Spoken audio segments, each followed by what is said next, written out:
صبح 21 سپتامبر در تالار کاخ سروش شهر دوشنبه مراسم افتتاحی رسمی فستیوال بین‌المللی دوستی کودکان و نورسان کشورهای عضو اتحاد دولت‌های مستقل در مهمانی دوشنبه برگزار گردید. فستیوال مذکور کودکان و نورسان را از کشورهای عضو اتحاد دولت‌های مستقل همچنین از ولایت مختار کوهستان بدخشان، ولایت‌های سوغد و ختلان، ناحیه‌های تابع مرکز و شهر دوشنبه به هم آورد. در مراسم افتتاحی فستیوال بین‌المللی دوستی کودکان و نورسان کشورهای عضو اتحاد دولت‌های مستقل در مهمانی دوشنبه، معاون رئیس شهر دوشنبه موسومه موینه پیام شادباشی مقامات اجرایی حکومت دولتی شهر دوشنبه را به اشتراکداران آن ارائه نمودند. قید گردید که فستیوال مذکور نخستین اقدام فراهم آورده شرایط دوستانه میان نسل نورس در دوران صاحب استقلالی جمهوری تاجیکستان ارزیابی گردیده، آن از سیاست انسان دوستانه و جویانه اساسگذار صلح و وحدت ملی پیشوای ملت پرزیدنت جمهوری تاجیکستان محترم امامعلی رحمان منشأ گرفته ترغیب ارزش‌های انسان پرورانه، صلح و وحدت، آموزش و ارجگذاری به عرف و عادت و فرهنگ و تمدن همدیگری، تبادل معلومات و تجربه بین مؤسسه‌های تحصیلات عمومی و علاوگی از هدف‌های اساسی آن به شمار می‌روند.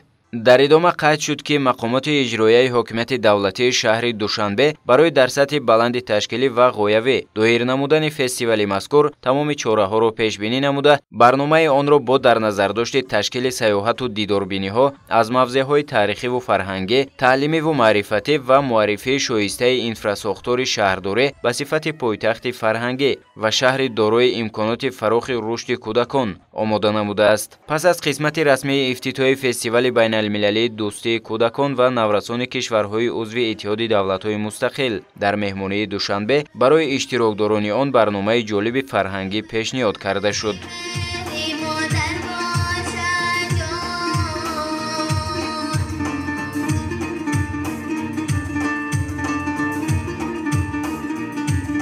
یادآور می‌شویم که فستیوال بین‌المللی دوستی کودکان و نورسان کشورهای عضو اتحاد دولت‌های مستقل در مهمانی دوشنبه از 20 سپتامبر آغاز گردیده تا 24 سپتامبر ادامه می‌یابد و اشتراکچیان از آثارخانه ملی، کتابخانه ملی و دیگر جایهای فرهنگی و فراغتی پایتخت دیدن می‌نمایند.